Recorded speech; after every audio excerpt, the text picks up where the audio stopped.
We'll look back on those three. Obviously, we have the iPads on the sideline, so just have to find a way to do better on the fumble, step up, find a way to get the ball out of there, or at least don't make a bad play worse, take a sack. And on those other two, just gotta do my part, do it a little bit better. Just starts with me. Just gotta be better at that. Make sure we're on the same page and execute it better. Doctor, you said before, games against a lot of teams, all the bases have to play perfectly through. It continuously hasn't seen a clip in these games.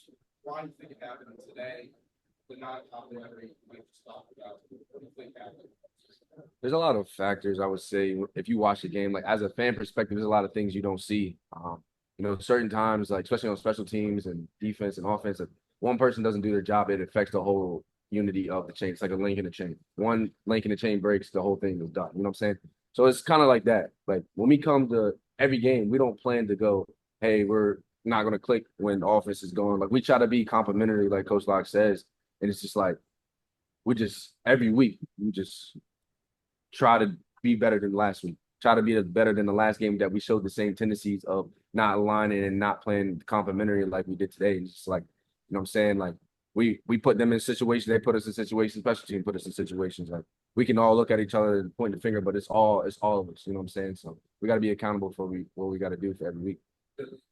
Felt like in the first quarter, you guys kind of had to work in ropes. They had a couple of mistakes, and you guys seemed trying to take advantage and only come up three and have a couple of punts there in the first quarter. How much did not really capitalizing on the number one team in the States virtually long?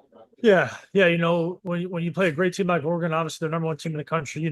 Everything matters just a little bit more. So obviously in that first half, we put ourselves in some good opportunities there to come away with points. But when you play the number one team in the country, you got to be able to score touchdowns. And when you get opportunities in the red area, you got to capitalize on it.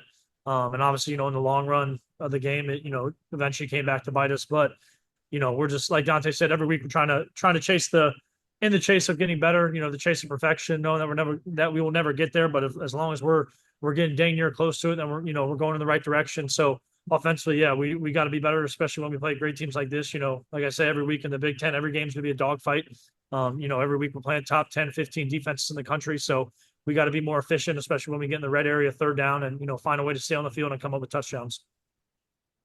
Look, you could vote the guys on who should set the urgency in the locker room, the window for Boyle, kind of getting smaller down the stretch there. I'll take that. It's just there's urgency every game. You know what I'm saying? It's just like, if you like I told Billy like this week, I was like, if you told me all the work that we put in the summer from leadership and pushing, trying to get young guys around, you tell us we'll be 4-5 by midway, halfway, I'll call you crazy. And you know what I'm saying? It's like, all right, this is the hand we were dealt, so let's do it. You know what I'm saying? Whatever position God puts us in, we put ourselves in, we got to find our way out of it. So like every week is live or die for us. You know what I'm saying? So going off the records, Rutgers got to change the page. Like they're going off of a win and stuff like that. So we got to just keep going. You know what I'm saying? We can look back at this loss and like, all right, hang our heads, but that's not gonna do us any good. We still able to get bowl eligible. There's still breath in our lungs. We can still wake up tomorrow and play ball. We're blessed. You know what I'm saying? So we just got to take this one on the chin and watch this on a 5-hour flight that we're all gonna be mad as hell on. But you know what I'm saying? We just got to fix our stuff. Yeah, and I'd say just to piggyback off that answer, right? As me and Dante being older guys on the team, I think the fun challenge it's not easy. It's hard is getting some of the younger guys that we rely on that play to understand kind of what how hard the season is, how hard playing in the Big Ten is, knowing that we've gone to 3 straight bowl games and the next one in front of us is the fourth, and it's going to be the hardest one, and we know that. So just getting those younger guys knowing that we didn't just wake up and go to 3 straight bowl games here. Obviously, I came in and I've been to 2 straight with the team. That just didn't happen overnight. So getting some of those younger guys along with us, continuing to bring them, rally the team, right? Make sure all the teams going in the right direction. That's that's a challenge we face every week, and it started in winter conditioning, summer workouts, and all. And obviously, as the season gets along, you face adversity. You lose some tough games. It just puts more on our plate as leaders and older guys in the team to get the team going in the right direction.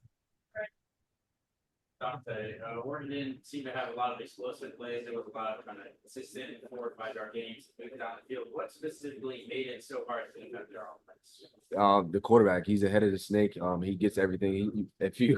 as a joke all week. As soon as he snaps his hand, it's like a foot race with track athletes all game. So just really keeping them in front of us and rally and run to the ball. We had a big emphasis on running to the ball because they're elite athletes. Like they're gonna make some people miss. I'll miss a couple. Like I want some back, but it's just like if there are people around running to the ball, you knock those down. If you look back at most of the games, it's missed tackles and misalignments. We had a couple, but we're able to, get some rush on the quarterback. It's all complimentary. It's not perfect as people think. We got away with a couple. That's just ball. But yeah, just keep everything in front of us. Especially we got young guys in the corner room. Just me and Glenn and myself just help give them confidence and just like, look, you're the number one team in the country, but you can play. Like you're here too. We showing up. They put their pants on how we put our pants on and just keep everything in front of us. That was our message. Dante, we're getting ready like 4 trick plays, but I'm one for drive. What's just kind of your reaction as a player? Is it frustrating whether they continue to be successful?